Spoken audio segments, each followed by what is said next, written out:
Thank you for listening to our daily devotional. The lesson today is from Job 14 through 20, entitled, I Know That My Redeemer Liveth.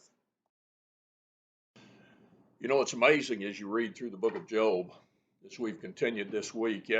Last reading we looked at chapter 14 through chapter 20. We saw the attacks, supposed help, but actually attacks by the friends of Job just continued on and on and on. He repeatedly told them, "You're miserable comforters, your physicians of no value." He pointed out that if he were there as a helper, his lips would speak such that he would assuage their grief. That, in other words, he would help them, and they weren't doing that. And, you know, one of the things, several times he'd mentioned also how he wished he wasn't born and lamented the fact that he was living then. And you think about what helped him to continue on.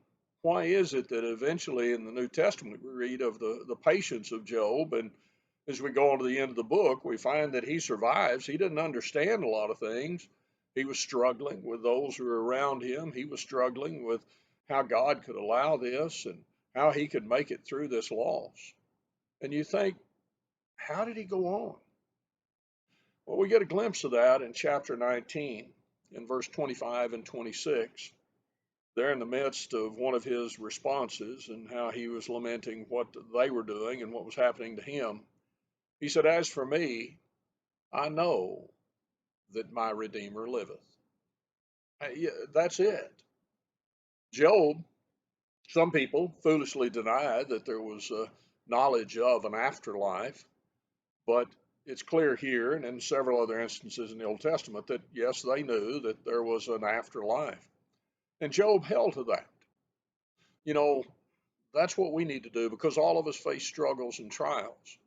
And we look at Job and we think, how could he make it through? And then we realize, I need to learn from that.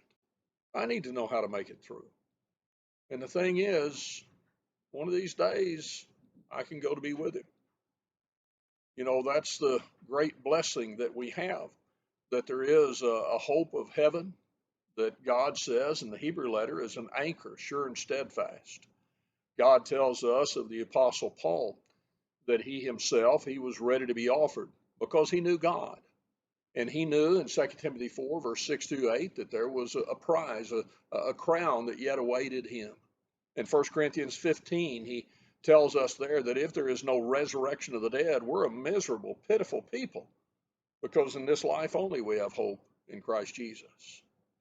We need to realize Job didn't understand what was happening, but he didn't understand a lot of what we're blessed with, the knowledge of what is yet to come.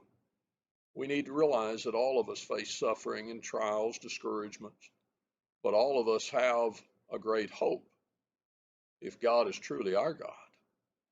I pray that each one of us knows that we have looked to God, we've loved God, kept his commandments, John 14 and verse 15. We've sought him through his Son, John 14 and verse 6. We have the knowledge that we've entered into Christ, where all spiritual blessings are found, Ephesians 1 and verse 3, as we've been baptized into Christ, Galatians 3, 26 and 27.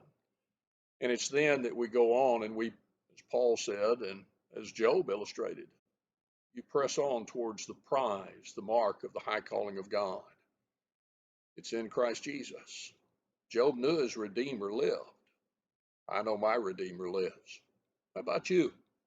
You have a good day. Thing is, no matter what happens to us, it's a great day if we know our Redeemer liveth. Thank you for listening. Thank you for taking the time to watch this short devotional. We encourage you to subscribe to our YouTube channel so that you'll be notified of other devotionals that will be forthcoming. Also, we encourage you to join us online live as we stream our services at each service time. More information can be found on our website at the link below. Thank you.